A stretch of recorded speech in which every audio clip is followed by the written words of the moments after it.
This channel does not promote any violent, harmful, or illegal activities. All content provided by this channel is meant for an educational purpose only. আর শুভজিৎ, এর আগে আমরা টিভি9 বাংলায় একটার পর একটা exclusive তথ্য দেখিয়েছি, যে তথ্য তিলোত্তমা কাণ্ডের মোড় ঘুরিয়ে দিতে পারে। শুভজিৎ, আজকে তথ্য তোমার কাছে রয়েছে। একদম মোড় ঘোরানো তথ্যই তো রয়েছে, তার কারণ 9:45 থেকে 10:10 আপনারা যদি দেখেন এই 25 মিনিট, এমনি ভাবতে পারেন যে 25 মিনিট কি আর সময়, কিন্তু কাউকে ধর্ষণ করে খুন করা হয়েছে বা খুন করে ধর্ষণ করা হয়েছে, যাই ঘটনা ঘটে থাকুক না কেন, কোনো একটা এই ধরনের সংবেদনশীল ঘটনার জন্য এই 25 মিনিট অত্যন্ত গুরুত্বপূর্ণ। UEM Jaipur is a perfect target for prospective students aspiring for good jobs, good education with future-ready skills. তিলোত্তমা ধর্ষণ খুনে এখনো ধোঁয়াশা, পরতে পরতে রহস্য রয়েছে। 9:45 হাসপাতাল কর্তৃপক্ষ মৃত্যুর খবর জানলেও পুলিশে খবর 10:10। পুলিশে খবর 25 মিনিট দেরিতে। কেন? 9 আগস্ট সকাল 9:30 দেহ দেখতে পায় প্রথম বর্ষের এক পিজিটি। সুপ্রিম কোর্টে পেশ করা টাইম লাইনে রাজ্য জানায় 9:45 এমএসভিপিকে খবর দেন chest medicine unit associate professor. Tala থানায় এমএসভিপির চিঠিতে এই তথ্য পাওয়া যাচ্ছে। পুলিশ খবর পেয়েছে সকাল 10:10 নাগাদ, জানিয়েছেন ডিসি সেন্ট্রাল।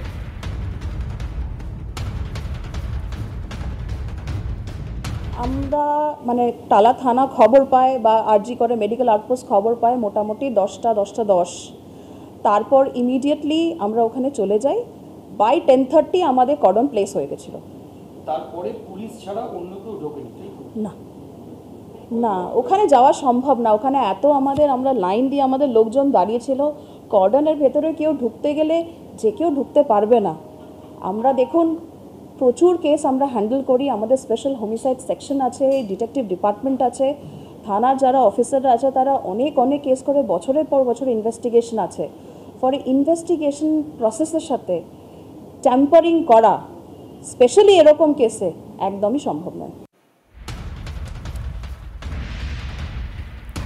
আপনাদের আমরা শোনালাম গতকাল ডিসি সেন্ট্রাল তিনি কি বলেছেন। তিনি স্পষ্টতই গোটা বিষয়গুলো জানাচ্ছেন, কিন্তু এই জায়গাতেই আমাদের প্রশ্ন যে 9:45 এবং সেখান থেকে 10:10, এই মাঝখানে 25 মিনিট দেরি হলো কেন? আমরা সবাই জানি যে আরজি করে পুলিশ পোস্ট রয়েছে, তাহলে এই মাঝখানে 25 মিনিট যদি কারোর অসাধু উদ্দেশ্য থাকে, প্রমাণ লোপাটের যদি অসাধু উদ্দেশ্য থাকে, খুব স্ট্রেট ফরওয়ার্ড আমরা বলছি, তার কারণ প্রথম দিন থেকে আমরা বলে এসেছি, তাহলে এই 25 মিনিট তাদের জন্য, সেই অসাধু ব্যক্তিদের জন্য অত্যন্ত গুরুত্বপূর্ণ। ঠিক এই প্রশ্ন নিয়ে আমি আরও একবার আমার সহকর্মী সৌরভ দত্তর কাছে যাব। সৌরভ প্রত্যেকটা মুহূর্তে সেই আপডেট আপনাদের সামনে তুলে ধরছেন। সৌরভ, এই মাঝখানের 25 মিনিট, এই দেরি হওয়া, কিছুক্ষণ আগেও তোমার সঙ্গে আমার এই বিষয় নিয়ে কথা হচ্ছিল, এই 25 মিনিট চাইলে কোনো অসাধু উদ্দেশ্য থাকলে খুব সদ্ব্যবহার তারা করতে পারে, যেক্ষেত্রে এই ঘটনার, যেটাকে আমরা ট্যাম্পারিং বলি বা প্রমাণ লোপাট বলি, সেই বিষয়ে তাদের উদ্দেশ্য সফল হতে পারে।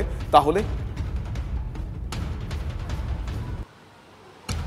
শুভজিৎ, দেখো, ডিসি সেন্ট্রাল ইন্দিরা মুখোপাধ্যায় দাবি করছেন এই ধরনের ঘটনায় কোনোভাবেই এভিডেন্স ট্যাম্পার হতে পারে না, কিন্তু সেখান থেকে তিনি যে সময়টা দিচ্ছেন যে 10:10 পুলিশ খবর পায়, তার আগে আরেকটা সময় একটু মনে করিয়ে দিতে চাইবো, যে যেটা আদালতে দেওয়া আছে, যে 9:30 সময় প্রথম বর্ষের পিজিটি প্রথম দেহ দেখতে পান, আর 9:45 সুমিত রায় তপাদার, যিনি সেই ইউনিটের হেড ছিলেন, অর্থাৎ তিলোত্তমা যে ইউনিটে কর্মরত ছিলেন সেই ইউনিটের হেড, সেই ইউনিট হেড এমএসবিপিকে জানান, সঞ্জয় বশিষ্ঠকে জানান, এমএসবিপি পুলিশকে খবর দেন। তাহলে পুলিশের থেকে পুলিশকে যে খবরটা তিনি দিলেন, সেই খবর দেওয়ার ক্ষেত্রে, পুলিশের আসার ক্ষেত্রে সময় কত লাগার কথা ডিসি সেন্ট্রাল নিজে বলছেন। আরজি কর মেডিকেল কলেজেই যেহেতু আউটপোস্ট রয়েছে, সেই জন্য ওখানে পৌঁছানোর জন্য ম্যাক্স টু ম্যাক্স 2 মিনিট।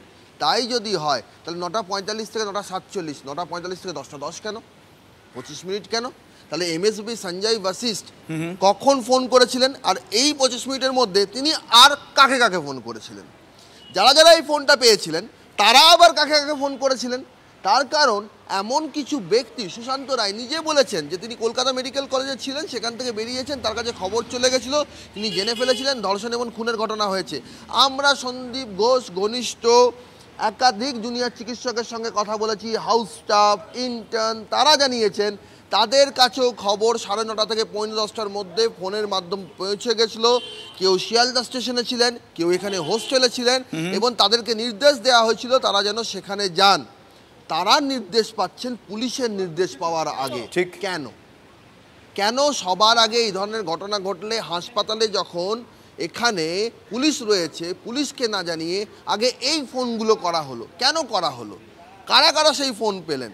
সেই ফোন পেয়ে কারা কারা এসছেন? যারা যারা জিজ্ঞাসাবাদের তালিকায় রয়েছেন এখন, যাদেরকে সন্দীপ ঘোষ বহিরাগত হিসেবে সেখানে ফুটেজে দেখা যাচ্ছে, যাদের উপস্থিতি নিয়ে প্রশ্ন তুলছে, তারা ফোনটা আগে পেয়েছিলেন, পুলিশ পরে পেয়েছিল। এই ব্যাখ্যা কোথায়? কার কার কাছে গেছিল? সন্দীপ ঘোষের কল লিস্টে কী ছিল?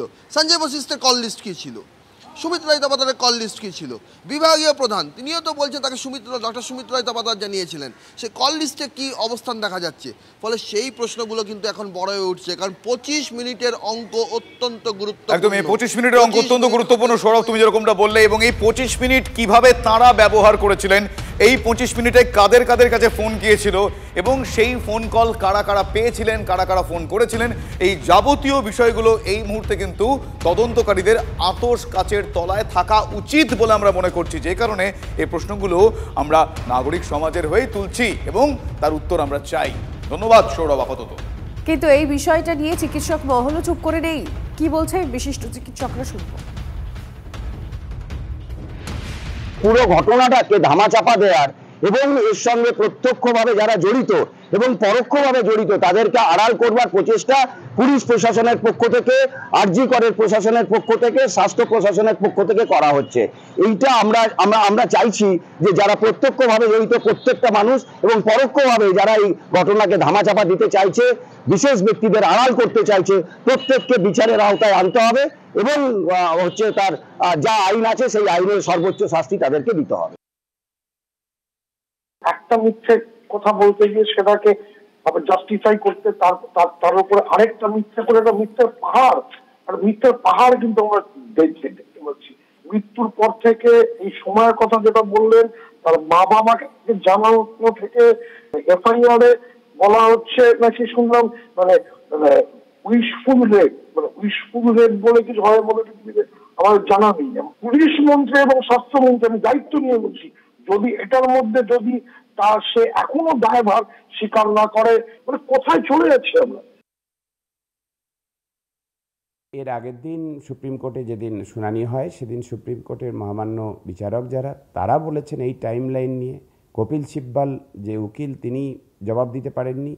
পুরো টাইম লাইন নিয়ে এমন ধোঁয়াশা করে রাখা হয়েছে ইচ্ছাকৃতভাবে, যাতে কোনোভাবে কোনো ইনভেস্টিগেটিং এজেন্সি যদি চেষ্টাও করে সৎ উদ্দেশ্য নিয়ে প্রকৃত অপরাধীদের বের করবার এবং প্রকৃত ঘটনার যে রহস্য সেটা উন্মোচন করবার, তাহলে সেটা পারবে না। কখন মৃতদেহ দেখেছে, কে প্রথম দেখেছে, তারপরে কি হয়েছে, ঘটনা বলি রিকনস্ট্রাকশন, এইটাই সম্ভব হওয়া খুব মুশকিল। তার কারণ হচ্ছে ঘটনার যে পুনর্নির্মাণ জরুরি,